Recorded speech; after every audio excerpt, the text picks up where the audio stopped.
You've had heartbreaks before, the ones that sting for a few weeks, maybe a month, and then quietly fade.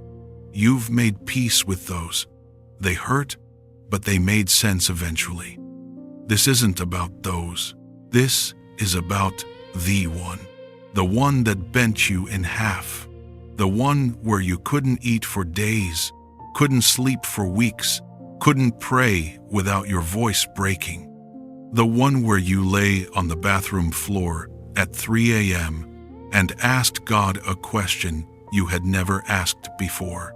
Are you even real? Because if you are, how could you let this happen to me? You did everything right. You prayed about him. You asked God for confirmation. You waited. You were careful. And it still destroyed you. Not a bruise, a fracture. Something inside you cracked that day. And even now, months later, maybe years later, you're still carrying the pieces, still replaying it, still asking the one question nobody has been able to answer. Not why it ended. You've processed that. The question underneath the question, the one that still erodes your trust when no one is watching, is this. Why did God allow something that painful when he could have prevented it? Hear this clearly. Your worst heartbreak was not God being careless with your heart. It was not neglect. It was not punishment. And it was not God looking the other way while you suffered. It was surgery. The most precise, most painful, most necessary act of love he has ever performed on you. Because something was growing inside you, deeply embedded, invisible to you, visible to him, that would have destroyed everything he planned for your life, and nothing less than devastation could remove it. That's what this message is about. Not explaining away your pain, not rushing you to "it all worked out," but giving the pain a framework. Because when you understand what God was removing, the worst heartbreak of your life begins to look less like cruelty and more like precision. Before anything else, one thing needs to be said clearly, and it cannot be skipped. If your worst heartbreak involved abuse, emotional, physical, sexual, any form, God did not orchestrate that to teach you a lesson. Abuse is sin. It is the work of broken humanity, not divine curriculum. What God does is redeem what was done to you. He takes what the enemy intended for destruction and brings life from the wreckage. But he did not author the harm. If that's your story, please seek support, a counselor, a therapist, a safe community. Your healing matters, and it's okay to need human hands in the process. God heals through people, too. For everyone else, for the woman who was genuinely seeking God, who prayed and trusted and still ended up devastated, here is what he was removing. The first thing God was removing was an idol you didn't know you had. This is the hardest one to hear, so sit with it before you resist it. Somewhere along the way, maybe gradually, maybe from the very beginning, that person became your functional God. Not in theology, in practice, your peace depended on his texts. Your joy rose and fell with his mood. Your identity was quietly wrapped in being his. You didn't mean for it to happen. It didn't happen overnight. It happened slowly, the way water fills a room from a crack you can't see, until one day you noticed that your prayers had shifted from "God, lead me" to "God, keep him." Your worship was still directed at heaven on Sunday, but your heart, in the quiet moments, was at a different altar. Be honest with yourself. When he was distant, you couldn't focus on anything else. When he texted, your whole day changed. When he was happy, you were okay. When he wasn't, you weren't. That's not love at its healthiest. That's a throne, and he was sitting on it. God saw it, not with judgment, with grief. Because he knows what happens to a heart when anything other than him holds that position.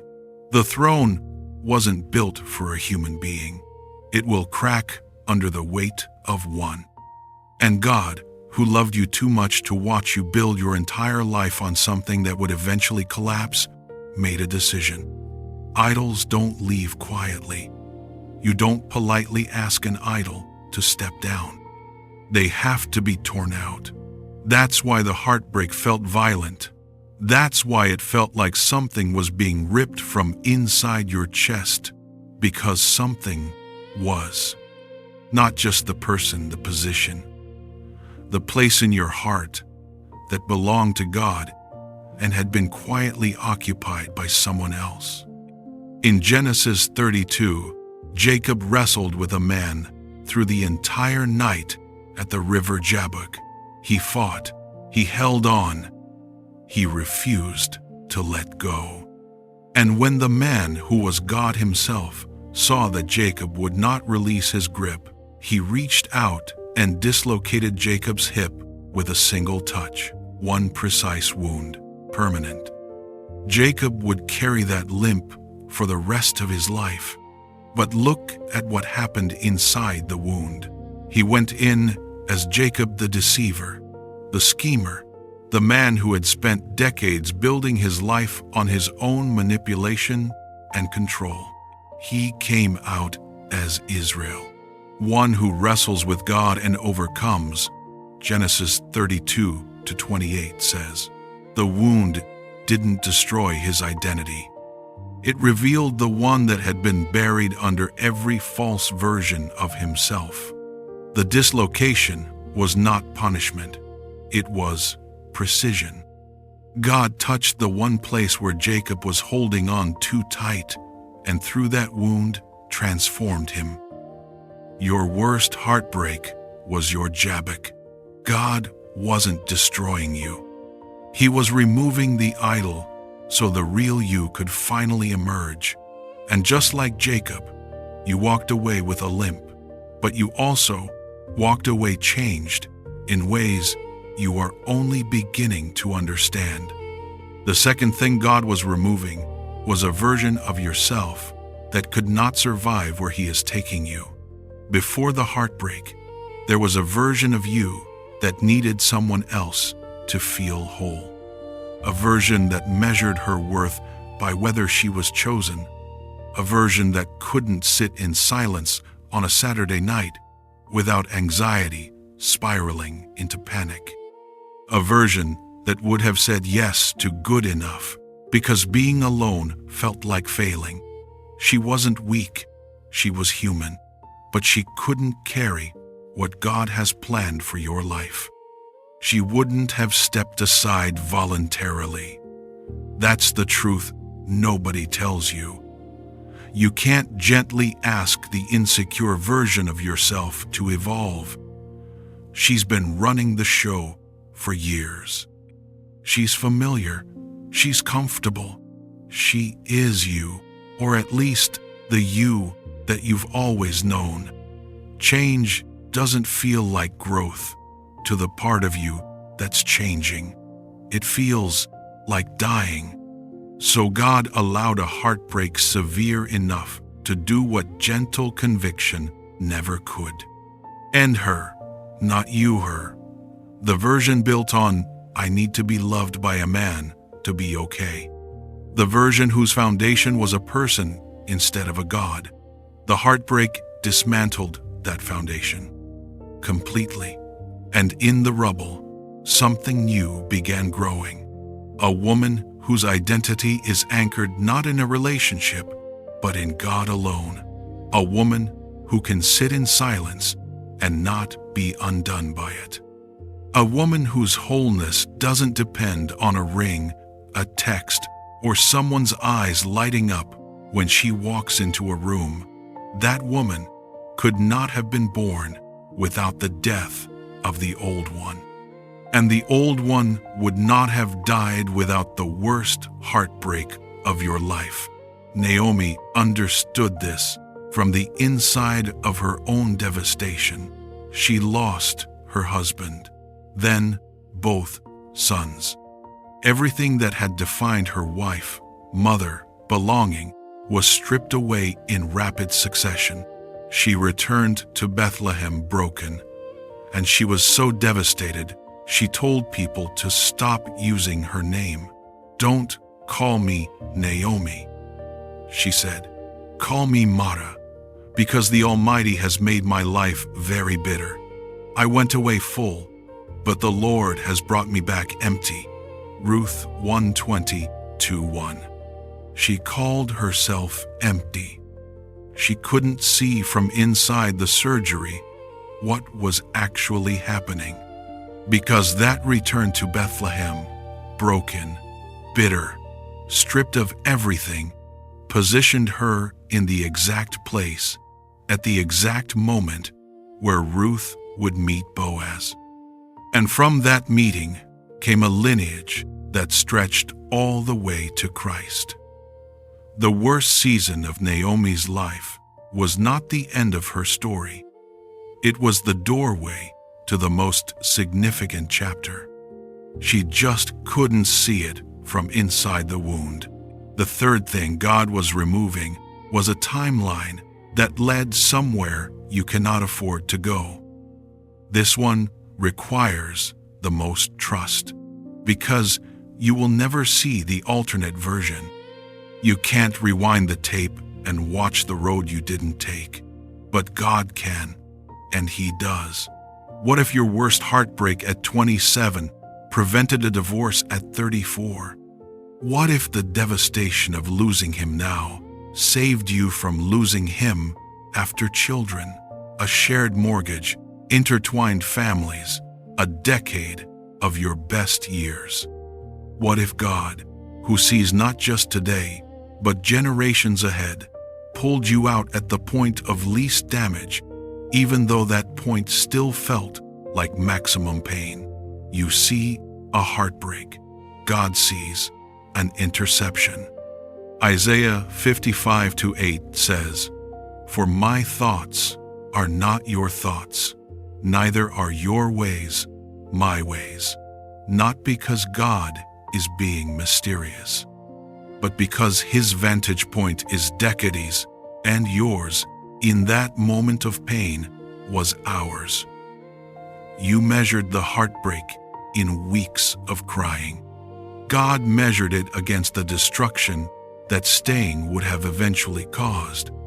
And then Hosea 2:14-1:5 says something that should stop you completely.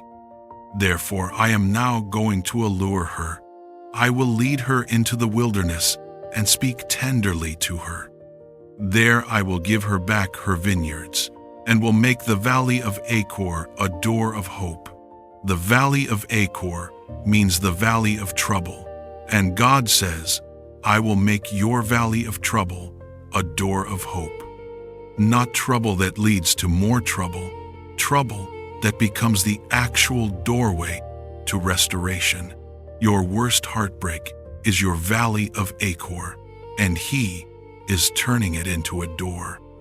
That's the thesis that holds all of this together, the one worth returning to.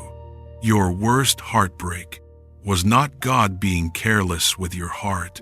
It was surgery. It targeted something so deeply embedded in you that nothing less than devastation could reach it. God didn't allow it because He forgot about you. He allowed it because He loved you too much to let you carry those things into your future. Now, about the limp. This part matters. Jacob walked with a limp for the rest of his life. The surgery left a permanent mark, and you need permission to hear this. Your worst heartbreak might leave a mark too. You might flinch when someone gets close again. You might test people longer than seems reasonable. You might have a moment in your next relationship where the old fear surfaces without warning, and your whole body tenses before your mind catches up. That's the limp. It is not weakness. It is not damage. It is wisdom engraved in your bones. Jacob's limp didn't slow him down. It reminded him with every step that he had wrestled with God and survived, that something was removed, that he was not the same man who had walked into that night. Your scar tells the same story. It says, I went through the worst. I didn't understand it then, but something was removed that needed to go.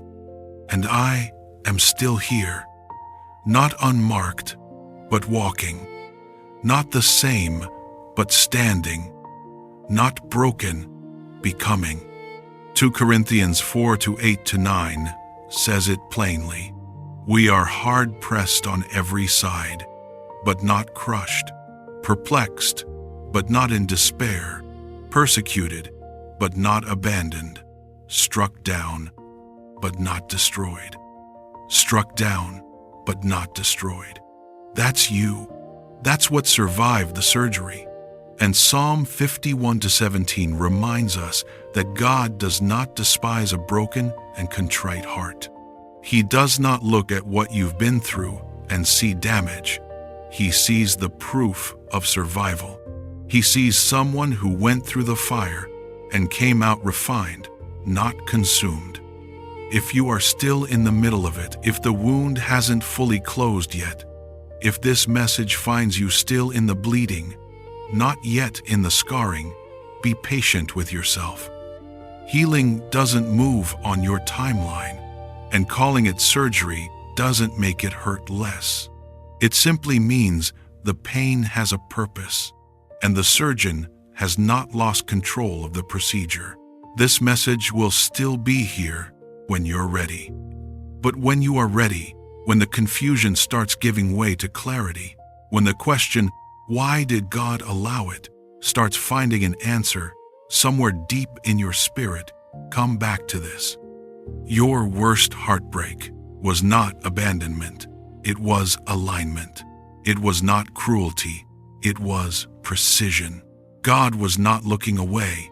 He was operating, removing an idol that had quietly taken his place, ending a version of you that could not carry what he's prepared, and intercepting a timeline that would have cost you far more than the heartbreak ever did. You are not damaged goods. You are not broken permanently. You are not the woman who went into surgery anymore. You are the one who came out. If this is making sense of something that never made sense before, type in the comments. It was surgery, not punishment. And if you know a woman still carrying her worst heartbreak and wondering why God allowed it, send her this video. She needs to know it wasn't cruelty, it was love. And if this message blessed you, remember to like, subscribe, and share so others can be strengthened by the Word of God.